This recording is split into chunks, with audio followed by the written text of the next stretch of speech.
Hello दोस्तों, Lakshmi India finance नाम का एक कंपनी है जिसका आईपीओ आ रहा है। अभी ये आईपीओ का जब मैं एनालिसिस कर रहा था, जब मैं थोड़ा बहुत रिसर्च कर रहा था वीडियो बनाने के लिए, तब मुझे रियलाइज़ हुआ कि कहीं ना कहीं अगर मैं इस आईपीओ में अप्लाई करूँ तो शायद मैं एक बड़ी गलती कर सकता हूँ, डिपेंडिंग ऑन कि मैं कितने पैसे इन्वेस्ट कर रहा हूँ। तो आप ये गलती ना करो, या अगर आपको लगता है कि आप अगर इसमें अप्लाई करोगे तो भी आपके पोर्टफोलियो पे इतना ज़्यादा डैमेज शायद नहीं होगा, तो ही आप अप्लाई कर सकते हो, ऐसा मेरा मानना है। बाय द वे, जो कुछ भी है आपको ये पूरे वीडियो में मैं पूरे अच्छे से एनालिसिस करा के समझा दूंगा कि क्यों मुझे ऐसा लगता है कि शायद अगर मैं अप्लाई करूँ तो ये मेरे पोर्टफोलियो के हिसाब से कहीं ना कहीं थोड़ी बहुत ये गलती हो जाएगी। चलिए गाइस, बिना कोई देरी के ये वीडियो शुरू करते हैं। वीडियो में आगे बढ़ने से पहले मैं आप लोगों को बता देता हूँ, मेरा नाम है प्रशांत, आप देख रहे हैं इमर्जिंग बुल्स, और इस वीडियो में हम लोग करेंगे लक्ष्मी इंडिया फाइनेंस लिमिटेड का आईपीओ एनालिसिस। तो चलिए, सबसे पहले हम लोग आईपीओ की डेट्स देख लेते हैं। तो ये आईपीओ शुरू होगा 29 तारीख तक, चलेगा 31 तारीख तक। अभी इसी दिन 2 आईपीओ आ रहे हैं और इसके अगले दिन और 3 आईपीओ आ रहे हैं, तो उससे हम लोग को ओवर सब्सक्रिप्शन और सबका भी एक अंदाज़ा मिल जाएगा। अलॉटमेंट 1 तारीख को होगी, 4 तारीख को रिफंड और डीमैट अकाउंट में शेयर्स आ जाएंगे और 5 तारीख को लिस्टिंग्स हो जाएगी। ठीक है, फेस वैल्यू की अगर बात करेंगे तो 5 रुपये की फेस वैल्यू पर है। ऑलरेडी ये प्री स्प्लिटेड शेयर है। 150 से लेके 158 तक का इसका प्राइस बैंड है। अगर अप्लाई करेंगे तो 158 पर ही करेंगे, उसके नीचे कोई भी दूसरा अमाउंट या उसके ऊपर कोई भी दूसरा अमाउंट नहीं डालना, तो एप्लीकेशन रिजेक्ट हो जाएगी। 94 शेयर्स का एक लॉट मिल रहा है, यानी कि जब आप एक लॉट के लिए अप्लाई करोगे तो आपको 94 शेयर्स मिलेगा अगर आपको अलॉटमेंट मिलती है तो। अब ये जो सेल टाइप है ये क्या है? Fresh capital come offer for sale, यानी कि दोनों है। जो जितना भी पैसे लोग मांग रहे हैं उसमें से दोनों, थोड़ा बहुत फ्रेश कैपिटल, थोड़ा बहुत ऑफर फॉर सेल है। टोटल इश्यू साइज ये लोग को 250 करोड़ के आसपास ही चाहिए, जिसमें से 165 करोड़ ऑफ फ्रेश इशू है और 90 करोड़ ऑफर फॉर सेल है। यानी कि मोटा मोटी अगर हम लोग यहाँ पर देखेंगे 65-35 का रेशियो बन रहा है। 65 फ्रेश इशू है, 35 ऑफर फॉर सेल है। तो ये इतना बुरा तो बिल्कुल भी नहीं है। ठीक है, 60-40 भी मेरे हिसाब से एक अच्छा ही रेशियो माना जाता है। ठीक है, तो चलिए हम लोग यहाँ पर और कुछ और डिटेल्स देख लेते हैं। अभी अगर हम लोग कोटा की बात करेंगे तो क्यूआईबी को मिला है 50%, रिटेल के पास 35% और एचएनआई के पास 15%। रिटेल कैटेगरी में आपको एक लॉट लेने के लिए 14,852 रुपये देने पड़ेंगे। मैक्सिमम आप रिटेल कैटेगरी में 13 लॉट ही ले सकते हो। जैसे ही आप उसके ऊपर जाओगे आप ऑटोमेटिकली एच कैटेगरी में आ जाओगे, तो ये बात का भी ज़रूर ध्यान रखना।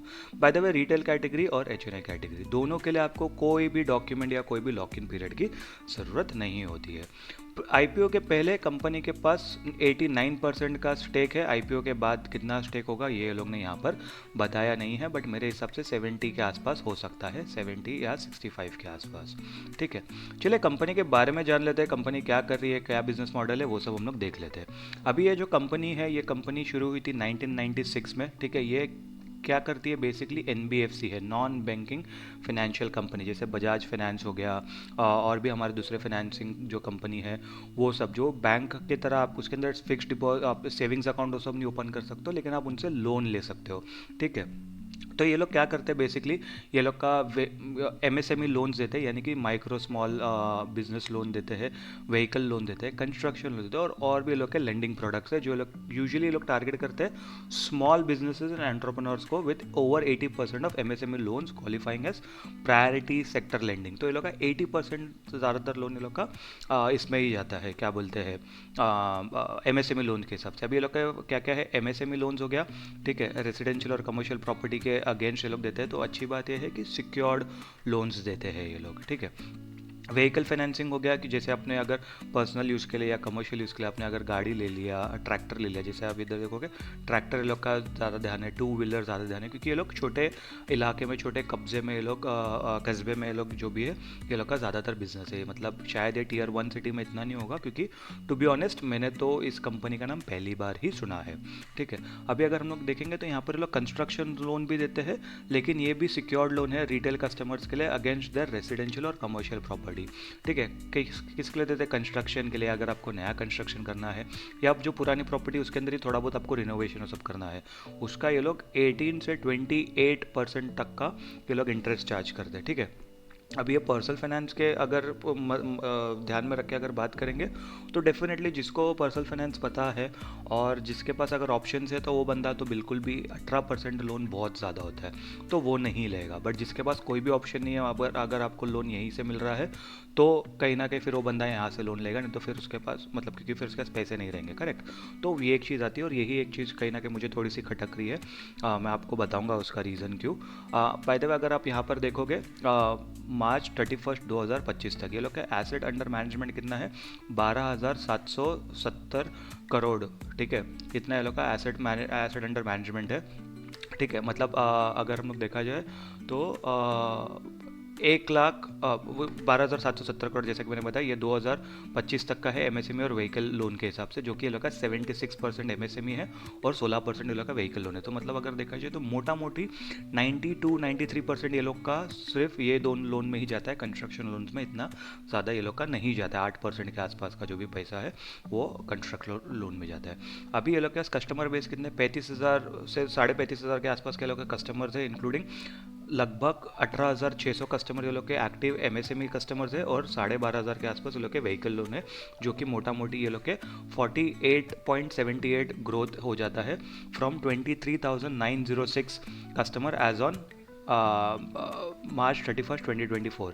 ये लोग के मार्च में 2024 में ये लोग के पास सिर्फ 24,000 कस्टमर थे, लगभग 24,000। अभी 2025 का जो ये फाइनेंशियल ईयर ख़त्म हुआ तब ये लोग के पास 35,500 कस्टमर थे। तो डेफिनेटली ये कहीं ना कहीं वहाँ पर तो कस्टमर बेस का ग्रोथ तो डेफिनेटली हुआ है। ब्रांच नेटवर्क की अगर बात करेंगे तो 158 branches from 135 branches as of March 31 2024। पिछले साल 135 थे, अभी 158 हो गए। डेफिनेटली 23-24 ब्रांच ये लोग ने एक्स्ट्रा जोड़ दिए। अभी ये कंपनी के कहाँ का ये लोग ऑपरेट करते हैं, राजस्थान में, गुजरात में, मध्य प्रदेश और छत्तीसगढ़, ये 4 इलाकों में ये लोग ऑपरेट करते हैं, जहाँ पर ये लोग का राजस्थान में सबसे ज़्यादा ये लोग का ब्रांचेज है। ठीक है। Access fund from 47 lenders. Obviously अगर ये लोग एनबीएफसी है तो ये लोग कहीं ना कहीं से तो पैसे उठाएंगे ना। तो ये लोग कहाँ से पैसे उठाते हैं, ये लोग 8 पब्लिक सेक्टर बैंक है, 10 प्राइवेट बैंक हो गए, 7 स्मॉल फाइनेंस बैंक हो गए और 22 एनबीएफसीज हो गए। तो ये लोग वहाँ से पैसे उठाते।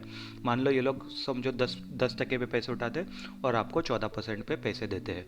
तो इससे ये लोग का जो बीच का जो 4% है वो ये लोग का मुनाफा हो गया। वैसे वैसा कोई भी बैंकिंग बिजनेस है या एनबीएफसी बिजनेस अगर समझना है तो वो वैसे ही ऑपरेट करता है। कॉम्पिटिटिव स्ट्रेंथ है, आप यहाँ पर जाके पढ़ सकते हो लोगों का कॉम्पिटिटिव स्ट्रेंथ। मैं इसमें ज़्यादा इतना टाइम वेस्ट नहीं करूँगा आप लोगों का। आप चाहिए तो वीडियो पॉज कर लो या तो फिर स्क्रीनशॉट लेके पढ़ लेना। चलिए सबसे पहले तो यहाँ पर अभी कंपनी के फाइनेंशियल्स की बात कर लेते हैं। अगर हम लोग यहाँ पर देखेंगे, पहले तो ये लोग का प्रॉफिट इंक्रीज हुआ है, सॉरी रेवेन्यू इंक्रीज हुआ है 42% पिछले साल के कंपैरिजन में, और प्रॉफिट इंक्रीज हुआ है 60% पिछले साल के कंपैरिजन में। ठीक है, वो तो कहीं ना कहीं एक अच्छी बात है। अभी अगर एसेट्स की बात करेंगे तो 778 करोड़ के एसेट्स है 2023 में, 2024 में 985 और उसके बाद 1400 करोड़ के एसेट्स हो गए। तो एसेट्स में यहाँ 2023 से लेकर 2025 के एंड तक ऑलमोस्ट डबल हो गए एसेट्स, जो कि डेफिनेटली एक अच्छा नंबर है। रेवेन्यू की बात करेंगे तो 130 करोड़ का रेवेन्यू, फिर उसके बाद 175 और लगभग 250 करोड़ का रेवेन्यू। ठीक है। प्रॉफिट आफ्टर टैक्स की बात करेंगे तो 16 करोड़ का 130 करोड़ पे, तो मतलब मोटा मोटी अगर हम लोग देखेंगे तो 12-12.5% के आसपास का प्रॉफिट आफ्टर टैक्स वहाँ पर बन रहा है। 175 पे 22.5 करोड़ का, मतलब अगर यहाँ पर भी देखेंगे तो 12-13% है। 250 करोड़ पे 36 करोड़ का प्रॉफिट आफ्टर टैक्स, यानी कि यहाँ पर 14% के आसपास डेफिनेटली बनता हुआ आ रहा है। तो प्रॉफिट आफ्टर टैक्स भी कहीं ना कहीं अच्छा ही लग रहा है, इतना ज़्यादा बुरा नहीं है। ठीक है। चलिए रिजर्व्स की बात कर लेते हैं और उसके बाद डेट की हम लोग बात नहीं करेंगे, क्योंकि एनबीएफसी और बैंकिंग सेक्टर में या इंश्योरेंस सेक्टर में कभी भी आपको डेट नहीं देखना चाहिए, क्योंकि बिजनेसेस चलते ही डेट के ऊपर है। ठीक है। रिजर्व्स की बात करेंगे 135 करोड़, 180 करोड़ और 237 करोड़, तो रिजर्व्स भी डेफिनेटली बढ़े। अभी डेफिनेटली आप लोग ये सोचते रहोगे कि भाई फाइनेंशियल्स अच्छे लग रहे तो दिक्कत क्या है इसके अंदर। मैं आप लोगों को थोड़ी देर में बताता हूँ कि दिक्कत क्या है। ठीक है। सबसे पहली दिक्कत तो आप देखो कितनी छोटी कंपनी है, 885 करोड़ की कंपनी, बहुत ही ज़्यादा छोटी है, माइक्रो कैप कंसिडर हो जाएगी। ठीक है। उसके बाद डेट टू इक्विटी रेशियो, जैसे कि मैंने कहा डेट तो देखना नहीं है, by the way debt to equity ratio के ऊपर चैनल पर एक वीडियो है, आप वो जाके देख सकते हो। पैट मार्जिन डेफिनेटली अच्छा है, 14.5 का एक अच्छा ही पैट मार्जिन होगा। एबिटा मार्जिन आप देख सकते हो 66 का एबिटा मार्जिन है। प्राइस टू बुक वैल्यू 2.57 है। ठीक है। ईपीएस प्री आईपीओ 8.61 है, पोस्ट आईपीओ 6.89 हो जाएगा। पीई रेशियो प्री आईपीओ 18.35 है, पोस्ट आईपीओ 23 के आसपास का हो जाएगा। ठीक है, तो पी रेशो पीबी रेशो दोनों के ऊपर वीडियो है चैनल पर, आप वो जाके देख सकते हो।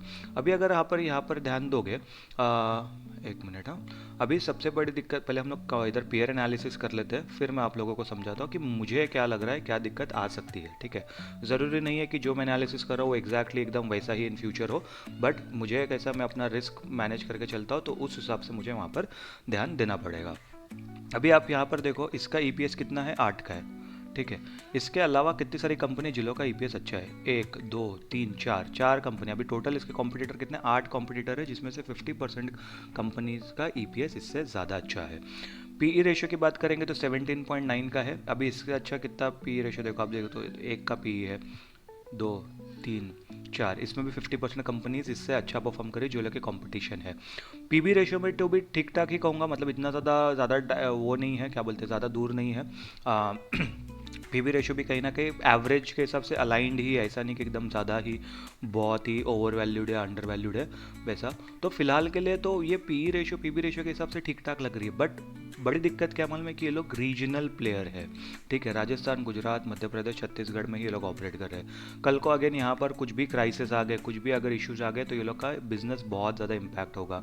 साथ ही साथ बहुत ही ज़्यादा छोटी कंपनी है ये, 885 करोड़ की कंपनी है, तो इसके अंदर कहीं ना कहीं बोलते हैं ना मैनिपुलेशन, वो सब वाली चीज़ें भी बहुत हो जाती है। चलिए जीएमपी भी एक बार देख लेते हैं कि जीएमपी में क्या सीन है। तो जीएमपी यहाँ पर इसका 15 रुपये का जीएमपी आ रहा है, मतलब 158 का जो इसका हाईएस्ट कैप प्राइस था उसके ऊपर 15 रुपये यानी 173 की लिस्टिंग हो सकती है एज पर जीएमपी, जो कि 9.5% के हिसाब से होता है। ठीक है, लेकिन हमेशा मैं कहता हूँ कि जीएमपी ज़रूरी नहीं है कि उतना होगा ही होगा, उससे कम भी हो सकता है, उससे ज़्यादा भी हो सकता है, नो डाउट। ठीक है, लेकिन जैसे कि मैंने कहा कि आप देखो, एक तो इतनी छोटी कंपनी है और ऊपर से इतने ज़्यादा रेट पे आप दे रहे हो, मतलब समझ रहे हो आप, अगर जैसा कि मैंने कहा 18 से 28%, अभी ऐसा तो नहीं है कि राजस्थान में, गुजरात में, छत्तीसगढ़ में, मध्य प्रदेश में कोई दूसरे बैंक नहीं है, कोई दूसरे एनबीएफसी नहीं है। ऑब्वियसली बजाज फाइनेंस के इतने सारे क्या बोलते हैं ब्रांचेज है, एसबीआई बैंक है, एचडीएफसी बैंक है, इतने जो बड़े बड़े बैंक्स हैं। ठीक है, वो बैंक लोग अगर ये लोग को पैसे नहीं दे रहे जो ये लोग के कस्टमर है, यानी कि शायद वो लोग का सिबिल का कुछ इशू होगा, या तो शायद जो भी लोग डॉक्यूमेंट्स दे रहे वो डॉक्यूमेंट्स क्लियर नहीं होंगे, और जो ये लोग जिस कस्टमर लोग को दे रहे हैं, अगर वो कस्टमर आपको 18-20% इंटरेस्ट देने के लिए रेडी है, मतलब मुझे ऐसा लगता है कि कहीं ना कहीं इसके अंदर कस्टमर्स का डॉक्यूमेंट में या तो कुछ गड़बड़ है, या तो फिर वो लोग के सिबिल इतना अच्छा नहीं है। और सिबिल अच्छा नहीं होने का मतलब, जिसको भी थोड़ा बहुत सिबिल के बारे में पता है, तो इसका सिंपल सा ये मतलब है कि जिसका सिबिल ख़राब होता है, यानी कि उसने पहले कुछ ना कुछ लोन डिफ़ॉल्ट किए होंगे, और ये भी पॉसिबिलिटी कि आगे वो कर सकता है। इसीलिए बैंक्स लोग या तो अगर आपको लोन नहीं देंगे, या तो देंगे तो बहुत ही ज़्यादा हाई इंटरेस्ट लोन पे देंगे। ठीक है, अभी यहाँ पर तो ये लोग ने कंस्ट्रक्शन लोन का बताया। ठीक है, अभी आप ये भी बोलोगे कि भाई देखो प्रॉपर्टी तो ये लोग ये कर रहे हैं, सिक्योर्ड वो सब है, वो सब तो ठीक है, लेकिन ये सब रिकवरी उस समय में ना बहुत मसले हो जाते हैं। ये जो भी बैंकिंग इंडस्ट्री में अगर जो काम करता है, एनबीएफसी में काम करता है ना, वो लोग को पता होगा। अगर आप में से कोई है जिसको बैंकिंग इंडस्ट्री और एनबीएफसी में आप काम करते हो, या आपका कोई पहचान वाला काम करता है, तो आप कमेंट करके ज़रूर बताना, कि बाकी जो दूसरे लोग हैं वो लोग को भी समझने में आसानी हो जाएगी कि क्या मैं कितना कितना सही बता रहा हूँ, कितना गलत बता रहा हूँ। अगर कुछ गलत भी बता रहा हूँ तो आप वो भी कमेंट कर सकते हो, तो मुझे भी और पता चलेगा। अगर मुझे भी ऑब्वियसली इन डेप्थ अगर नहीं पता रहेगा तो मेरे लिए भी सही हो जाएगा। बट कहीं ना कहीं ये एक सबसे बड़ी ज़्यादा दिक्कत है कि इतना हाई परसेंटेज ऑफ लोन दे रहे हो, मतलब कुछ ना कुछ तो कस्टमर का जो बेस है उसके अंदर थोड़ा बहुत तो इशू होगा ही, 101%। ठीक है, दूसरा वो है कि कंपनी इतनी ज़्यादा छोटी है, तो कहीं ना कहीं मुझे थोड़ा सा वो रिस्की लग रहा है फाइनेंस सेक्टर के हिसाब से, एनबीएफसी के हिसाब से। और दूसरी बात, बड़े प्लेयर्स इतने हैं ना कि मतलब आप ज़्यादातर रीजनल प्लेयर ही बन जाओगे। ठीक है, अगर आपको एक एक मतलब बोलते हैं ना, अगर पूरे पूरे इंडिया में आपको आपका प्रेजेंस बनाना है, तो आपको बहुत ज़्यादा इन्वेस्टमेंट लगेगा, बहुत ज़्यादा मार्केटिंग लगेगी, बहुत ज़्यादा आपको कॉम्पिटिटिव प्रोडक्ट्स लाने पड़ेंगे, तब जाके ही आप कर सकते हो। और अगर आप रीजनल प्लेयर में हो, तो यहाँ पर कहीं ना कहीं मुझे ऐसा लगता है कि मेरा पैसा फटफट ग्रो नहीं होगा। ठीक है, अगर मुझे 158 में मिल भी गया, अगर मान लो 158 में भी नहीं, जो लोवेस्ट प्राइस बैंड है 150 में भी मिल गया मुझे अगर ये अलॉटमेंट, तो भी मुझे लगता है कि ये 150 का 200 या 250 होने को भी कम से कम 1 1.5 2 साल चले जाएंगे, या फिर होने को तो चलो नेक्स्ट डे भी हो सकता है, बट मेरा जो एनालिसिस मुझे कहता है कि वो मुझे एकदम बोलते ना पीस ऑफ माइंड नहीं रहेगा। तो मेरे लिए इसके लिए वो ऐसे इन्वेस्टमेंट थोड़ा सा मुझे दिक्कत दे देती है। तो ये तो हो गया मेरा एनालिसिस। आप ज़रूर कमेंट करके बताओ कि क्या आपको लगता है कि ये कंपनी अच्छा कर सकती है, नहीं कर सकती है। क्या आपको लगता है कि ये कंपनी रीजनल से एक नेशनल कंपनी बन सकती है, यानी कि नेशनल लेवल पे ये सारे स्टेट में अवेलेबल या मोस्ट ऑफ स्टेट में अवेलेबल हो सकती, नहीं हो सकती। सब कुछ कमेंट करके ज़रूर बताना। आप अप्लाई करने वाले हो या नहीं करने वाले हो, वो भी ज़रूर कमेंट करके बताना। मैंने तो जैसा कि कहा, मैं तो अप्लाई नहीं करने वाला हूँ। आई होप आपको ये वीडियो पसंद आया होगा। वीडियो अगर पसंद आया होगा तो वीडियो को लाइक कर देना, चैनल को सब्सक्राइब कर देना, नोटिफिकेशन घंटी ज़रूर दबा देना। मैं मिलता हूँ आपसे अगले वीडियो में, तब तक के लिए गुड बाय।